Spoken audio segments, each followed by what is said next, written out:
ebivulu Mickey Wine Gravity netuba ne batumbeetu wano ngenda kusomesa netuba nawirira ngoma no mu Nigeria flop of the day akasukeko Mickey Wine soko Mickey muna Uganda mpuliriza success ya Mickey Wine kubana tewali agenze na sente kubona tewali agenze na sente waka kubona ndi logician kubona tewali agenze na sente waka kubivulu byonna bina ebina tumbeetu bebafunye neka soke njogere kumanga wano ndi logiko banye ndi professor asoma ndi success ya Mickey Wine ya creating ba Gravity ebintu bibiri ebyayambye Mickey Wine yasinze Gravity goge mazima ngenda kunyonyola abantu ebintu bibiri ebyayambye Mickey Wine omuntu yenna aliteka Katonda mukamwa izizenga ndaba interviews za Mickey Wine ng'akulembeza Katonda ate no munne ng'akulembeza malala ampuliza ku BTFM boli wana Katonda mu lujjudde naye ali kuwaana mu lujjudde Mickey Wine ayina empisa Mickey Wine mukopi ngojeko buyisa Mickey Wine ayina ki Mickey Wine ali proud of his God in the public ya factor nambe bino byemba gamba tayaiza bibagamba mwafuna omukisa gwa badde bwendi fabe mulinzi jukirako nti Mickey Wine takolanga interview nata wa mukama Katonda kitiibwa Katonda tayiwa bantu bamwesiga mwena mumpulize kati wadde ndi mulwadde ngenda kufa nti Katonda yabata sobola kuswaza Mickey Wine mu maaso g'abalabe nze mukama Katonda we yakujje Misiri nze mukama Katonda bino baida Bobi Wine tayina kyeyambye Mickey Wine teyewana Bobi Wine Mickey Wine yatobye bibye Katonda Bobi tayina kyamuyambye yampostiza najjo nga shetuuse sagala mwe kwasebo muganda wa Bobi Wine Katonda yayambye Mickey Wine omuswaza mu maaso g'empologoma okumanya omuntu ayina Katonda akozesa abalabe b'ensobi nsobe iki Katonda yakozesa Gravity yali ku interview ne bamubuuza ku naga wa oyo tagenda funa abantu logically kadima kati ninje lekanjogere logically Katonda abera kusaidia abanyigirizibwa bana Uganda babera kusaidia omuntu go banyigirizibwa Gravity yegulumiza Mickey Wine yekakanya ntegera mu kanjogera nga pastor ndikakanya abegulumiza ndiraga kaba abagira ndinze mukama Katonda wo Mickey Wine bamubuuza mu kamera yagamba ze Katonda yasalawo kadima between me and you abantu bagala muntu omanyi bacha abantu bangobera nina reasoning mbulira nina reasoning abantu bagala ntegera ya muntu zake yandibadde best opposition leader na ye olumu byakola bimufula atategeera kati reasoning ya Mickey Wine giyadde mu Gravity tiyalega malala tebannange ngenda kusinga Gravity yagamba Katonda yasalawo banda Uganda ne bagamba omwana ono ategeera mpulira entegera y'omuntu kintu kikulu nnyo ku success ye nti buloliraga abantu bano nti oli arrogant teweeguya abantu kirizagana abantu bibakama abo you have to respect your customers and bosses amalala Katonda tagaagala mu ngero 6:17 waliwo ebintu 7 mukama byakyawa weewaawo 6 bya muzizo byawulira kankusomese waliwo ebintu 6 tukutogeze no program gireko obulango bubuke gisome Bible waliwo ebigambo 6 mukama waliwo ebigambo 7 mukama byakyawa weewaawo 7 bya muzizo gyali amaaso ag'amalala lwe lusi ekisooka somawo ngero 6:17 amaaso ag'amalala Katonda akyawa amaaso ag'amalala proud looks Tio muntu obana amala Katonda akola ki Katonda achawa olulimi olulimba mpuliriza lwaki sirimba ndiwa bakyagula nyimogera kamazima ne munyiga kubanga ze Katonda yagana okuyimba Katonda achawa asigo obukyayi mu Oluganda Katonda achawa muntu ayiwenga nesitaliko musayi Katonda achawa ebigere ebyangwiriwe okugoberera ettima buli lobera nettima Katonda takusumulula pastor abulira Katonda achawa bisome obanya soma batu manyi kusoma ngero 6:17 leta nsome leta nze soma kakati so ya Mickey Wine temumuwana buwanyi wabula mugulumize Katonda kubanga gwe yakulembeza Katonda okumanya afuula amayinja n'agafuula emmere Mickey Wine abadde na luyimba ki kirizagana kadima omuntu gwo maleta na ujulo tumanyi Bible giveko Yesu amasa agamalala olulimi olulimba n'engalo eziwo musayo kutayina musango leka kiruwa Bible yino leka nsomera abantu engero ziruwa muizo gamba nimba engero yo kubira engero 6:17 musibulano waliwo ebigambo 6 mukama byakyawa weewaawo 7 bya muzizo gyali amasa agamalala kye kisookerwako olulimi olulimba n'engalo eziyiwa musayo gutaliko musango omutima oguyonja ebirowoozo ebibi ebigere ebyangwiribwa embiro okugoberera ettima omujuliro ow'obulimba ayogera eby'obulimba n'oyo asiga okukyawagana mu booluganda mwana wange okwatanga ekiragiro kya kitaawo so tolekanga teeka lya nnyoko bisibenga ennaku zo zonna mu mutima gwo kati ye Mickey Wine ndi mulwadde nyizo okutuka nga okkiriza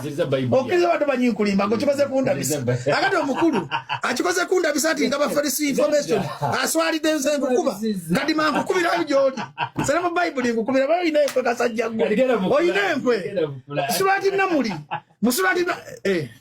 ojja gwegenda mu bitategereka n'ofuna obuzibu sulati yesana kuyemba ngenda kakati Mickey Wine kubanga shoyo mwaka tukize ya Sidikivoko ete bamwegerageranyako bonna kakati Mickey Wine jo yasinza abantu yafunya abantu be10 meka 3 ku mitwalo 2 naye Mickey Wine atabadde na luyimba Mickey Wine atabadde na hit ompulira nafuna abantu 13 katujja gamba ati manyi g'abantu katonda ge manyi g'abantu kyabadde kikulaga nti boba n'empisa boba ne katonda bwe bakunyigiriza mukama akubeererawo nze kitibwa nkiza eri katonda sigiza manyi g'abantu katonda yalaze gravity nti wewekakanya osobola okufuuka ekyamaanyi buli lwoba n'amalala Mickey Wine yayambadde bulungi sound yabadde nnungi ekifo kyabadde kirungi ya performance bulungi abamuwerekeddeko bayimbye bulungi ba champion good banyumisiza omukolo kugamba show yabadde freestyle wampulidde bulungi naye mu bonna teri yageze kyayita profit na magoba ne Mickey Wine mu public soko sirike Mickey Wine mu public ye yafunyemu kubanga agenda funa amagoba tugenda tandika omubuukinga ndi Mickey Wine otegeke muyina afuna abantu 13 sebose abantu 13 nga ba mitwalo 2 kadima abantu 13 kubatwala emunyonyeri mu nsiko obaka ekyenjawulo Mickey Wine yasiko walinze nnyo kati yaze mu banene oba ku muntu atayina hit najja na launch nga nafuna abantu 13 ngato tewali ayambye Mickey Wine katonda yamukoze oyita kulimba mboze nyambye Mickey Wine katonda tamuyambye Mickey yeyambye bintu bye na katonda Gravity ate yabadde chief market ya wa Mickey Wine onako Gravity luyatyobola Mickey Wine mu kamera mbo tagenda sigwe katonda sigosalawo mbo oyo tagenda kufuna abantu katachawa Mickey Wine katatebla Mickey Wine okumanya omuntu yena ino omwoyo wa mukama najja mu kamera natamufaako kati Gravity yali afiirwa kyo butayogera ku Mickey Wine kyali kimujjako ki babandi mubuza banegambye Mickey Wine mwagaliza mikisa ayina abawagizi be nange nina abange katonda ayaga kulaga muntu teyegulumiza nti tagenda funa abantu sigwagaba abantu mukama katonda weggulu yagaba abantu ontegedde tagenda eyo statement yo ke yasize kwa Gravity nebikira echa Gravity kyamulemesiza abantu okuwemula ekyo nakyo nyaga nayo factor nkulu kuba kati Gravity mukwano gwange mugamba amazima okuwemula musaba sikabaka ekisooka katuulira mbega kundabisa katonda bisa bega byejoga kambire kati byogere njogera bintu bya magezi oli mukumanyira bumanyizi kati oli mukukola program ya rwamaja kwatugenda lyo nkwatiremu enyimba za Gravity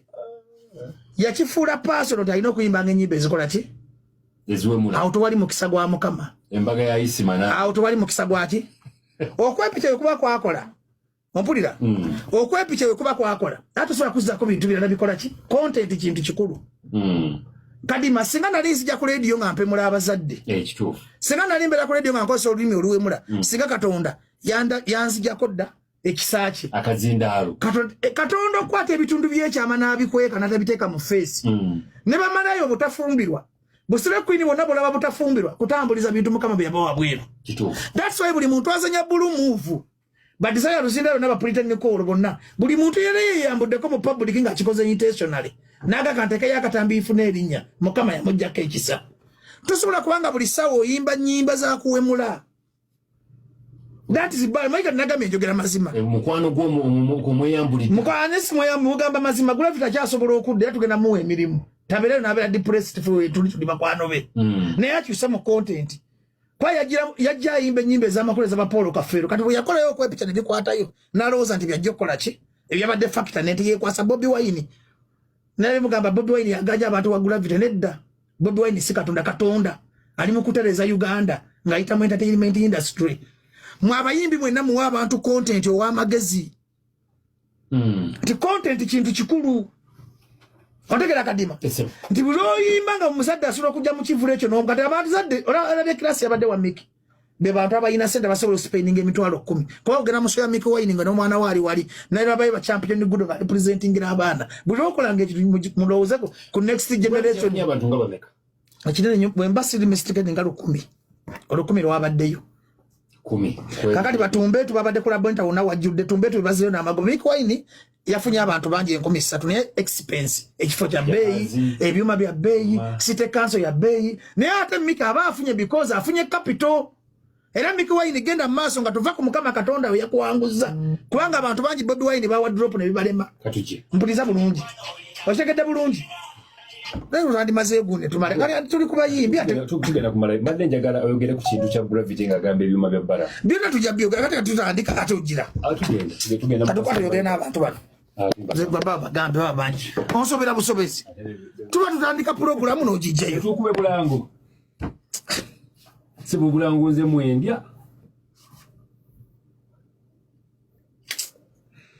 nokadi mata program tuba tutandika ate n'agijeyo kwa tutasobola kugira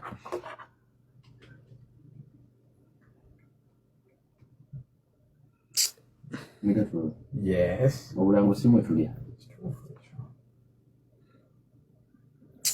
nempulira obusungu kadima mane kadima akwasa obusungu jangu yogere n'abantu bano sijja kwogera na muntu yenna atamanyi nti bakuba obulango ku radio gwegala njogere naye kadima uno bwafala babagala okukola baba n'uno omukyala tolaga bintu bya kisiru baba notgamba kala toddu kati ama Megatron nkonera Megatron yes musajja ayagala kunteekayo kamasule Lembajjo bw'oba osoma ku university nga tosobola kumanya nti radio bakuba obula buli ssaawa obeera mu bulamu saasidde abasomesa bo bali ku buzibu omuntu atandika mpana eddagala lyange Mirema Makerenda era mulwadde Mirema Makerenda ndi mulwadde ate nga dagamira ganyolere wano sumula Megatron nnyo wali enjala ennuma Mirema Makerenda anfe ojja kwettira wano andi babu ate onyimye programu ya ayagala kufa bakugula we bitumira Makerenda gwe ai oli gudde owe bino ipalala kulewa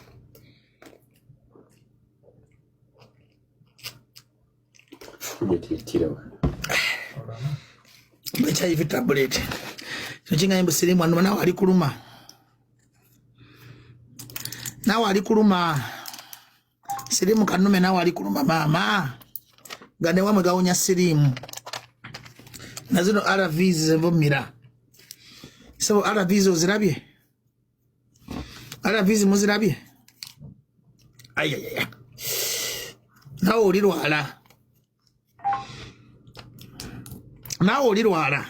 sirimu ga RVs uyo nazino ze RVs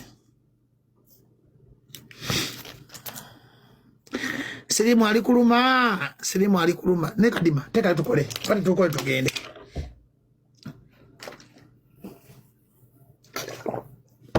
nabadde nfudde jjo babale kunsabira malaria yabadde mungi tumalirize wano tulaga kusiba misipi nabagambe wano tulaga sikusanyusa muntu nasose kusaba nabagambi wano tulaga kusiba musipi atalina data va ku live naye ndi mulwadde munda bakuwogala naye ndi mulwadde bwe muli anti bajja afudde essaawa yona temwewuunya ndi mulwadde mpulira omutima gwekaaka amawoowolo gannuma akataago kannuma olubuto lukuluma buli kimu kinnuma siina kyange ku nsi kiramu kwebagabno ninkoleramu sirimu andi bubi kale ali kuluma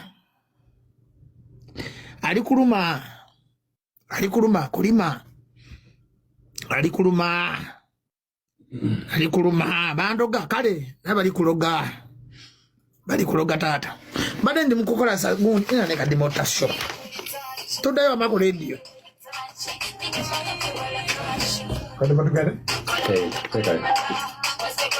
take it.